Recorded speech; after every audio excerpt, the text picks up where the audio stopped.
Assalamu alaikum abbaleen khayyaa akkam jirtan maatiidhaaf chaanaal kajaa'uun qopheessee dhiyaadhee nyaata ijoolleedhaati waan hin bu'aan itti argadhee abbaleen khayyaaf sheer godhuudhaaf nyaata ijoolleetiin asirratti qopheessaa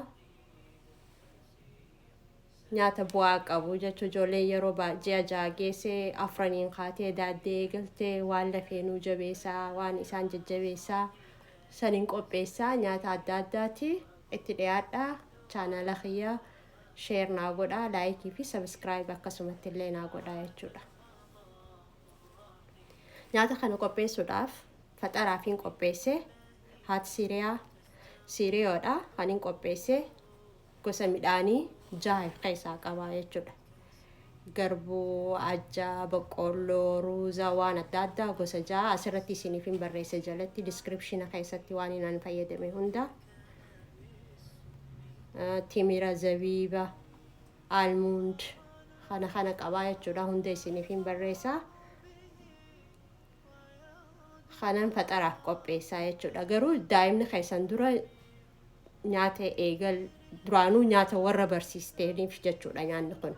Already warra ijoolleen nyaata baratte maaliif jalqaba dura aannan haa ta'u harmaadharraa haa ta'u ijoollee gizee gama nyaata barsiisuu eegallu wooma takkaan barsiisuu qabna. Kun amma waan adda addaati already mucaa khiyyaa nyaata baratee jira saniif kana faxaraaf qopheessee jalqaba yoo barsiisuu feete wooma takka like siriyoo yoo ta'e siriyoo qofa isaa aannanii waliin laaquudhaan mixaaxis yoo ta'e mixaaxis kophaa isaa nyaata tokkoon eegaltanii yeroo barataa dhufe akkasiin nyaata 2-3 wal keessa godhuudhaan qopheessinaa jechuudha. So ji'a jaarraa ilaa ji'a 8-9 akkana qopheessuu fi dandeessanii jechuudha nyaata barate booda. Kana eefan irraa dhiqee qopheesse booda hunda walitti hidheetiin maashina juuzaatiin bishaanuma daa'imaa fayyadamuudhaan daakaa jechuudha.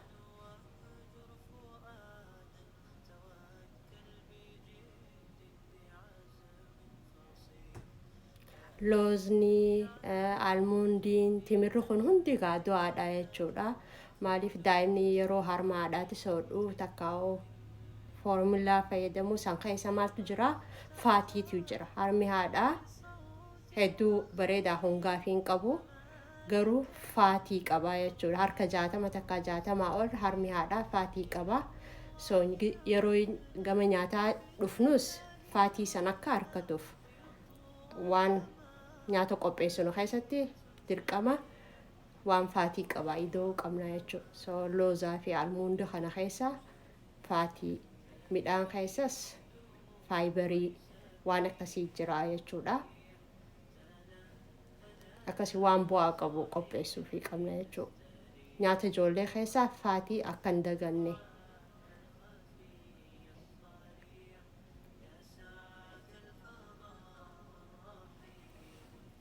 Eefan daakee booda maashina juuzatti akka ittiin xalalchaa jechuudha. Maaliif hasharaa fi waan takka timiraa waan hin daakamne jira san irraa baasuuf jechuudha.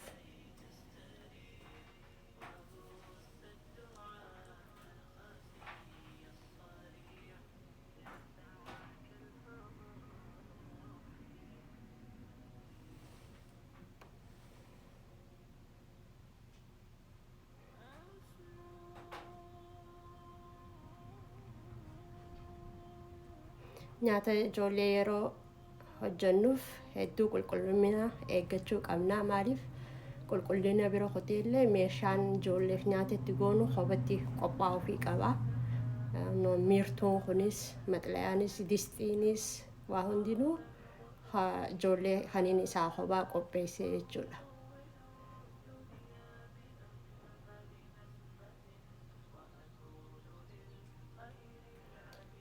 Eefa xalalchinee distiitti naqannee booda daqiiqaa 8 irraa ilaa daqiiqaa 10 ni bilcheessinaa jechuudha.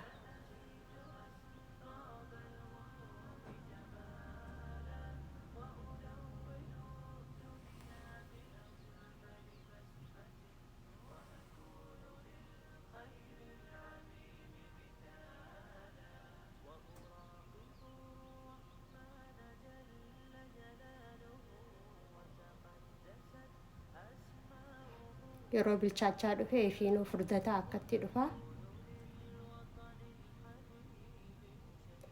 Siiriyoo eefanuu nyaata takka yeroo barsiisaa dhufne booda daa'ima keenya waan adda addaa itti idoodhaan akkatti qopheessuu fi dandeenya kana faxaraafis. Viidiyoo biroos qabadheetiin dhiyaadhaa gaa laayikii fi sheer koomentii naa godhaa. Haaraa amman eegalee sheer naa godhaa jechuudha. Yeroo qophaa'ee yeroo irraa qabbanaa'ee booda akkana dhiyeessuu fi dandeenya jechuudha. An bifa kanaanin qopheesse. I hope bu'aa itti argattan jeetiin abdii godhadha. Galatoomaa laayikii fi sheerii fi sabskiraayib chaanaala haaraa naa godhaan isiniin ja'a.